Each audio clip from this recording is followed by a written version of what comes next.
Good morning, YouTubers. Joe Kersey here on March 9th, 2017, Thursday morning, early at 14:30 in the morning Eastern Time. As I mentioned in an earlier video, today would have been my dad's 107th birthday. Having a little tea this morning.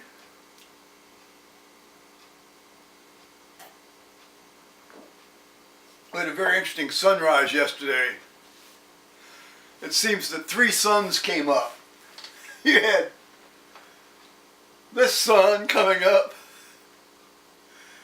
You got this very strange shaped sun here. Oh, look, there's another sun that seems it rose up out of the creek. I always keep forgetting that, that those lights back of the camera I'm shooting with right now always reflect in that storm door. But it was a pretty sunrise yesterday anyway. Yeah. Thought I'd have a little fun with that. I thought this is going to be really good. And then I, of course, took a closer look at it. You goofball, Kersey.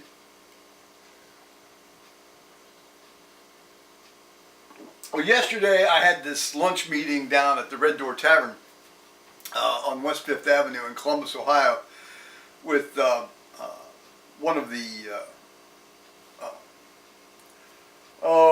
development offices for the alumni and officers, and she was a very pleasant woman. She had been at Ohio State, she said, I think 3 or 4 years, 3 years. And she was a good old West Virginia girl.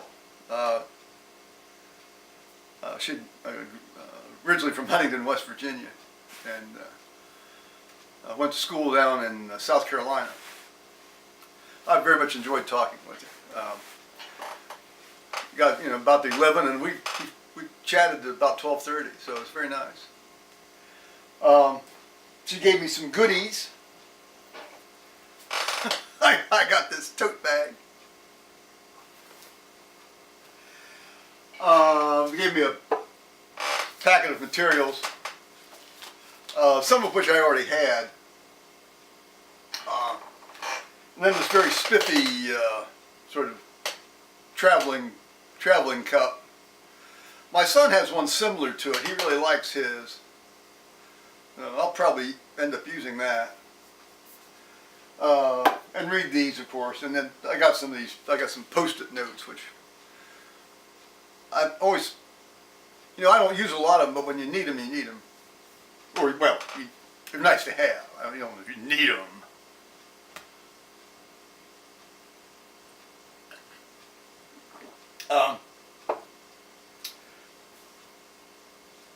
She told me a lot about some of the changes they've made at the medical school since I've been there.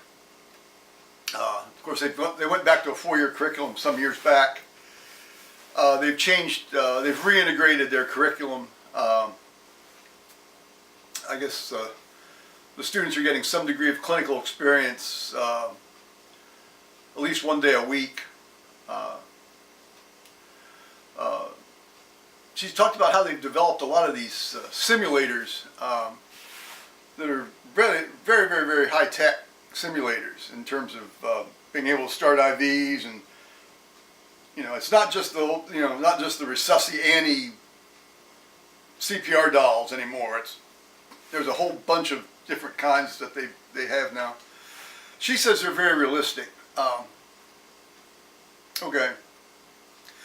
It's one thing though to oh, here's a situation, what do you do, and then you get to see a response on this computerized doppelganger.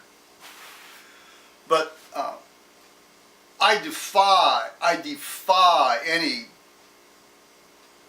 prosthetic maker, mannequin maker, computer generated to reproduce the actual feel of patient's body as it responds. at least in anesthesia, so much, and in surgery too, so much of what you do is hands-on, and you're always getting a sense of what the patient, how the patient's doing by just, you know, and you can't really even articulate that. You know, you get this, it's just a gestalt that, you know, it's the experience, it's the experience that lets you make decisions. And I doubt very seriously they're ever going to get even close to that sort of thing. Now, admittedly, I was involved in two specialties where that was very much applies. That criticism very much applies. She said she could arrange for me to see them, and I wouldn't mind doing that sometime, just see what that's all about.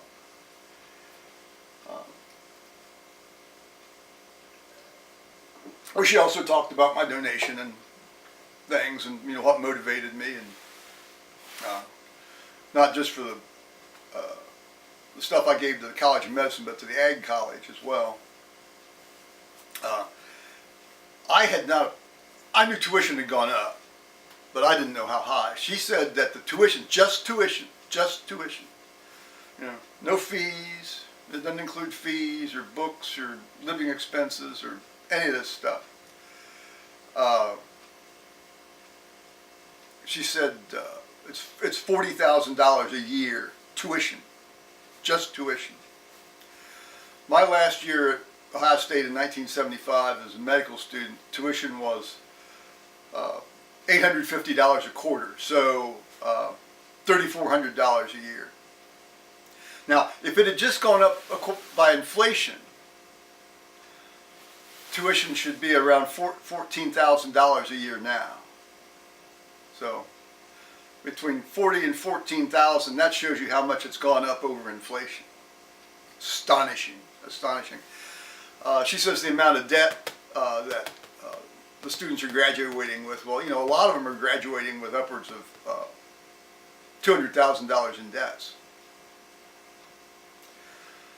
She said they're establishing a program, a 3-year track for people whose intention is to go into general practice only, and they'll waive a fair amount of that tuition if they agree to stay in Ohio and practice in Ohio for a certain number of years,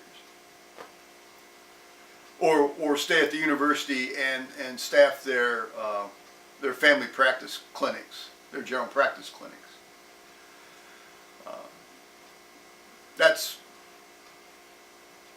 You still have to get a full and unrestricted license in the state of Ohio, though, guys. So I'm not so sure if cutting back the time and is all that wise, but well, as I said, they still have to pass the examinations, which aren't particularly easy. Well, if you know the material, they're moderately easy. They're very fair. Okay, so it's interesting to hear some of those changes. And of course, she wanted to, get me to talk about me, and of course, I'm always ready to do that. All right, well, as the sun rises in the east, and we'll be here shortly, I'll say bye-bye to you guys.